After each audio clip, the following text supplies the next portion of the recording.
2029 ఎన్నికలకు అప్పుడే scene set అవుతోందా? ముఖ్యంగా తెలంగాణలో ఎన్నికల సమరబేరి ఆల్రెడీ మోగిపోయిందా? తమిళనాడు తర్వాత Modi and gang next target తెలంగాణనేనా? అందుకోసం వ్యూహాత్మకంగా తెలంగాణ వ్యతిరేక శక్తులన్నింటినీ ఒకటి చేసి ప్రజల అభిప్రాయం ఎలా ఉందో తెలుసుకునేందుకు ఒక టెస్టింగ్ కొట్టి చూడడం అంటారు కదా, అలాంటి పని చేసిందా అంటే అవుననే చెప్పాలి. మనం మే 10 నుంచి చూసుకుంటే బీజేపీ క్రమంగా తన ప్లాన్ను అమల్లోకి పెట్టింది అని మనకు అర్థమైపోతుంది. మే 10న నరేంద్ర మోడీ హైదరాబాద్కు వచ్చారు.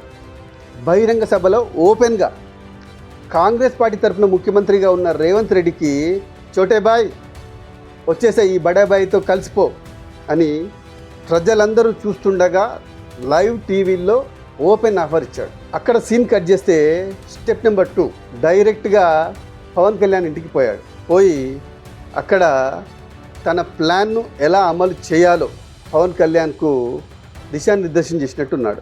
అక్కడ సీన్ కట్ చేస్తే స్టెప్ నెంబర్ 3 చంద్రబాబు ఇంటికి పోయాడు. అక్కడ గూడు పుటాని జరిగింది. ఆ తర్వాత ప్రధానమంత్రి తన ఫ్లైట్ ఎక్కేసి ఢిల్లీకి వెళ్ళిపోయాడు. కానీ ఈ వ్యవహారం ఇక్కడితో ఆగలేదు. ఇదంతా విరాట పర్వంలో కౌరవ సేన గోవుల్ని అపహరించి పాండవులను బయటికి తీసే పన్నాగం లాంటిది. ఇలా ఎందుకంటున్నా అంటే నెక్స్ట్ ఏం జరిగిందో మనం చూస్తే అది మనకు అర్థమైపోద్ది. ప్రధానమంత్రి ఢిల్లీకి వెళ్ళిపోయాడు.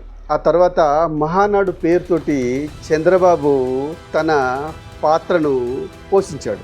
మహానాడులో చంద్రబాబు గొప్పలు చెప్పుకుంటారు, లోకేష్ గొప్పలు చెప్పుకుంటారు, ఆ తర్వాత దేవాంశ్ గొప్పలు కూడా చెప్పుకుంటారు. ఇక్కడ దాకా ఎవరికి అభ్యంతరం లేదు, అది వాళ్ళ పార్టీ వాళ్ళ ఫంక్షన్. కానీ ఈసారి వ్యూహాత్మకంగా తెలంగాణ అస్తిత్వాన్ని సవాల్ చేశారు.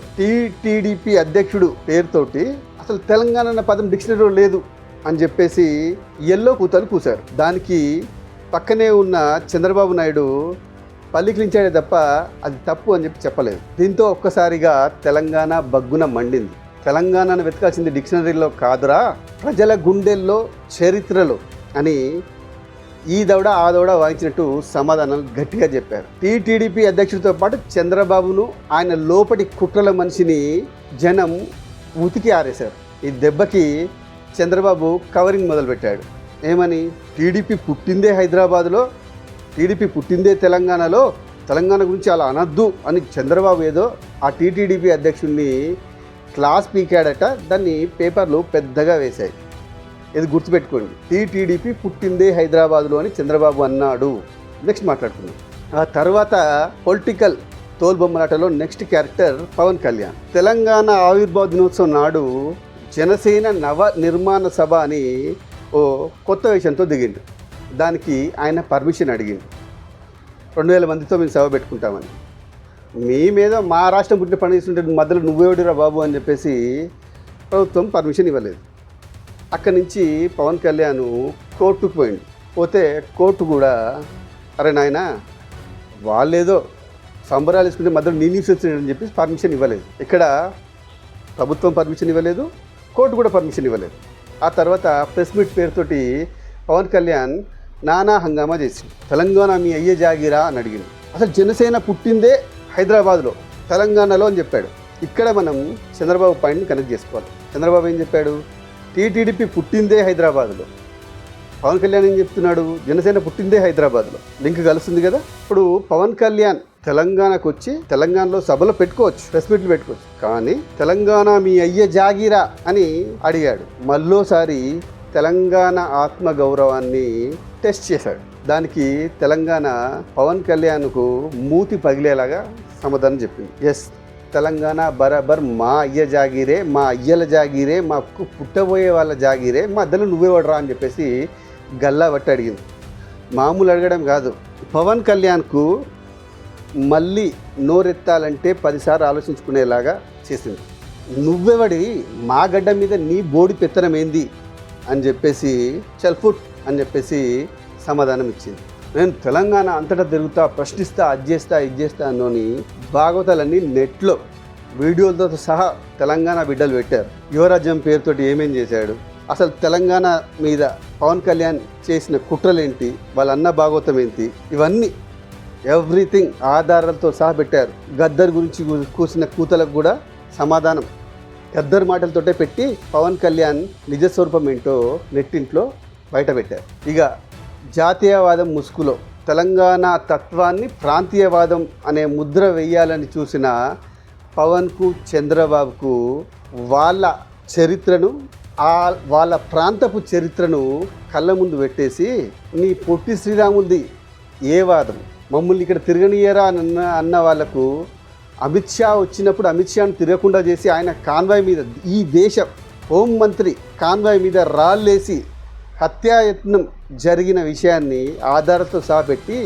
అప్పుడేమైంది మీ జాతీయవాదం అని చెప్పేసి గల్లా బట్టి అడిగింది. తెలంగాణ భారతదేశంలో అంతర్భాగం కాదా అని అడిగిన వాళ్ళకి మమ్మల్ని వేరే దేశంగా చేయండి, మా బతుకు మేము బతుకుతామన్న పవన్ కళ్యాణ్ చంద్రబాబు కారు కూతలను చూయించి వాతలు పెట్టారు.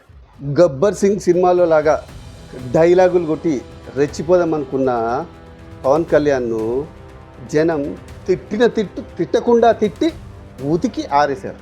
దెబ్బకు పవన్ కళ్యాణ్ క్యాల్లోకి వచ్చింది. మరి బిడ్డ ఏమన్నాడు, మళ్ళీ ప్రెస్ మీట్ పెట్టి తెలంగాణ వాళ్ళకు తెలంగాణవాదం ఉంది, తమిళ్ వాళ్ళకు తమిళ్ భావం ఉంది, పాపం ఆంధ్రులకే ఏది లేదు అని చెప్పేసి అన్నాడు. నిన్నే కదా జాతీయవాదం అని చెప్పేసి మాట్లాడింది.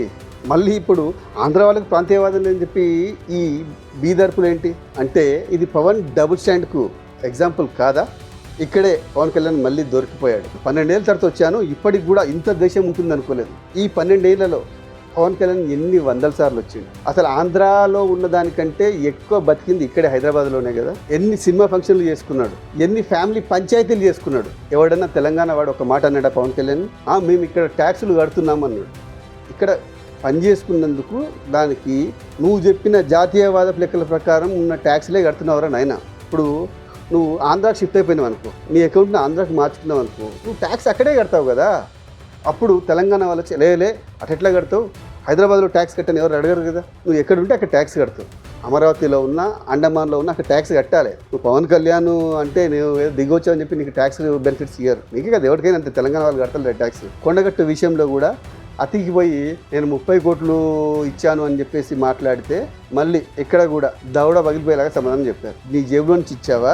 తిరుపతికి తెలంగాణ వాళ్ళు రావట్లేదా? తిరుపతికి ఏం సమర్పించుకోవట్లేదా? అట్లంటే ముఖ్యమంత్రిగా కేసీఆర్ ఆంధ్రా దేవులకు సమర్పించిన వాటితో పోలిస్తే నువ్వు ఇచ్చింది ఎంత? కేసీఆర్ ఏనాడు చెప్పుకోలేదా? కేసీఆర్ నువ్వు ఎందుకు ఇచ్చావని చెప్పి పెడవాలి ఎవరన్నా అడిగారా? తెలంగాణ వస్తే అందరి దేవుళ్ళకు మొక్కుకున్నట్టే ఆంధ్ర దేవుళ్ళకు కూడా మొక్కుకున్నాను, అలా కూడా ఇస్తానని చెప్పేసి అన్నాడు. తెలంగాణ ప్రజలందరూ కూడా ఆహ్వానించింది. దీన్ని కూడా తీసుకొచ్చి రాజకీయం చేస్తావా?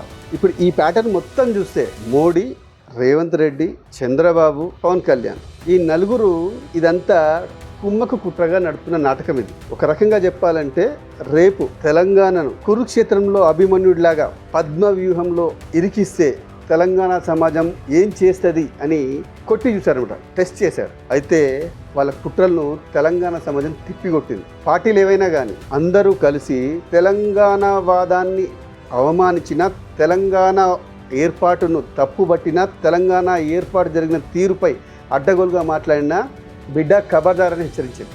ఓకే, దుష్ట చతుష్టంలాగా మీరు నలుగురు కలిసి వచ్చినా సరే తెలంగాణ సమాజం వెనక్కి తగ్గదు. తెలంగాణ జోలికి వస్తే ఎవడినైనా సరే ఎదిరిస్తాం, తరిమేస్తామని వార్నింగ్ ఇచ్చింది. మీరేదో తెలంగాణను పద్మవ్యూహంలో అభిమన్యుని లాగా చూస్తామనుకుంటున్నారు, కానీ తెలంగాణ అభిమన్యుడు కాదు, అర్జునుడు. పద్మవ్యూహాన్ని ఛేదించగలిగిన ఏకైక విలుకాడు అర్జునుడే. కాబట్టే అర్జునుడు ఉన్నప్పుడు పద్మవ్యూహాన్ని ఆనాడు ద్రోణాచార్యుడు కూడా పనలేకపోయాడు. మీరేదో తెలంగాణను ఏదో 12 ఏళ్ల రాష్ట్రం, ఇదేదో అభిమన్యులాగా చుట్టుముట్టేస్తాం, 4 వైపు నుంచి దాడి చేస్తాం, ఇక్కడ తెలంగాణ భావాన్ని చంపేస్తాం, జాతీయవాదం ముసుగులో వస్తాం అని చెప్పి అనుకుంటే ఇక్కడ తెలంగాణను నడిపించేందుకు ప్రతి ఒక్క బిడ్డ అభిమన్యుడిలా మారుతారు.